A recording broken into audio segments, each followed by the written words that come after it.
నమస్తే. మాల్దీవులు భారత్కు ఉన్న సంబంధాలను దెబ్బతీసే ఎత్తుగడలో చైనా కుట్ర స్పష్టంగా తెలుస్తోంది.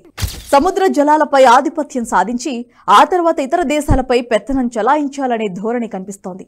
ఇందులో భాగంగా మాల్దీవులకు నిత్యావసరాలు సప్లై చేస్తున్నట్లు డ్రాగన్ నటిస్తోంది.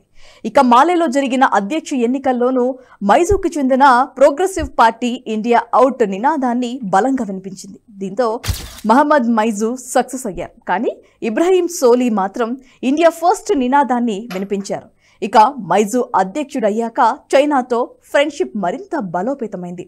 దీంతో భారత్తో జరిగిన ఒప్పందాలన్నీ ఒక్కొక్కటిగా రద్దు చేసుకోవటం మొదలైంది.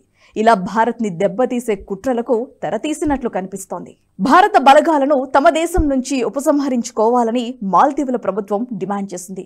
5 ఏళ్ల కిందట ఇండియాతో కుదుర్చుకున్న హైడ్రోగ్రాఫిక్ సర్వే ఒప్పందాన్ని రద్దు చేసుకుంది. 2019లో భారత ప్రధాని మోదీ మాల్దీవులను సందర్శించినప్పుడు ఈ ఒప్పందం కుదిరింది.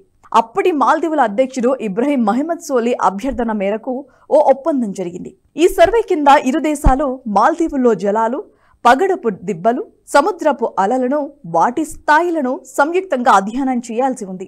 మాల్దీవుల అధ్యక్షుడు మహమ్మద్ మైజూ నేతృత్వంలో కొత్త ప్రభుత్వం ఏర్పడిన తర్వాత అధికారికంగా రద్దు అయిన మొదటి ద్వైపాక్షిక ఒప్పందం ఇదే. అంతకుముందు మాల్దీవుల్లో మోహరించిన భారత సైనికులను ఉపసంహరించుకోవడానికి భారత ప్రభుత్వం అంగీకరించదని మైజూ ప్రకటించారు. మహమ్మద్ మైజూకు చెందిన ప్రోగ్రెసివ్ పార్టీ ఆఫ్ మాల్దీవ్స్ పై చైనా ప్రభావం ఉందని చెబుతారు.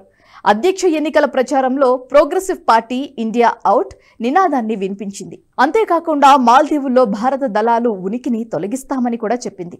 మాల్దీవుల డెమోక్రటిక్ పార్టీకి చెందిన మహమ్మద్ ఇబ్రహీం సోలీ మాత్రం ఇండియా ఫస్ట్ నినాదాన్ని ఇచ్చారు. కాగా మైజూ వైఖరి మాత్రం దీనికి పూర్తిగా విరుద్ధంగా ఉంది. మైజూ అధ్యక్షుడయ్యాక పూర్తిగా చైనా ప్రభావంతో ఈ అడుగులు వేస్తున్నట్లు ఆయన నిర్ణయాలను బట్టి తెలుస్తుందని విశ్లేషకులు అభిప్రాయపడుతున్నారు. హైడ్రోగ్రాఫిక్ సర్వే ఒప్పందాన్ని రద్దు చేస్తూ మాల్దీవులు నిర్ణయం తీసుకున్న తర్వాత ఈ ప్రాంతంలో చైనాతో పోల్చితే భారత వ్యూహాత్మక ప్రభావం తగ్గే అవకాశాలు కూడా ఉన్నాయి. అయితే మైజూ తన మొదటి విదేశీ పర్యటనలో తుర్కీ వెళ్లారు. ఆయన అక్కడ మాల్దీవుల రాయబార కార్యాలయాన్ని ప్రారంభించారు. దీనికి సంబంధించి మాల్దీవుల ప్రభుత్వం ఒక ప్రకటన విడుదల చేసింది. మాల్దీవులు తుర్కీ నుంచి రోజువారీ వినియోగం కోసం అనేక వస్తువులను దిగుమతి చేసుకుంటుందని చెప్పింది. మాల్దీవుల్లో తుర్కీ పెట్టుబడులను ప్రోత్సహిస్తుందని, ఎగుమతుల్లో తుర్కీకి కూడా ప్రాధాన్యం ఇస్తుందని తెలిపింది. ఇటీవలే కాలంలో మాల్దీవుల నుంచి తుర్కీకి వెళ్లే విద్యార్థులు, పర్యాటకుల సంఖ్య కూడా పెరిగిందని తెలిపింది. మైజూ తుర్కీ పర్యటన అనంతరం మాల్దీవుల ఉపాధ్యక్షుడు హుసేన్ మహమ్మద్ లతీఫ్ చైనా పర్యటనకు వెళ్లారు. చైనా నేతృత్వంలోని China India forum development cooperation సమావేశంలో పాల్గొన్నారు. అయితే అలాంటి మరొక ఫోరం అయిన ఇండియన్ ఓషన్ రిమ్ అసోసియేషన్స్ పై మాల్దీవుల వైఖరి అంతా సానుకూలంగా అయితే లేదు.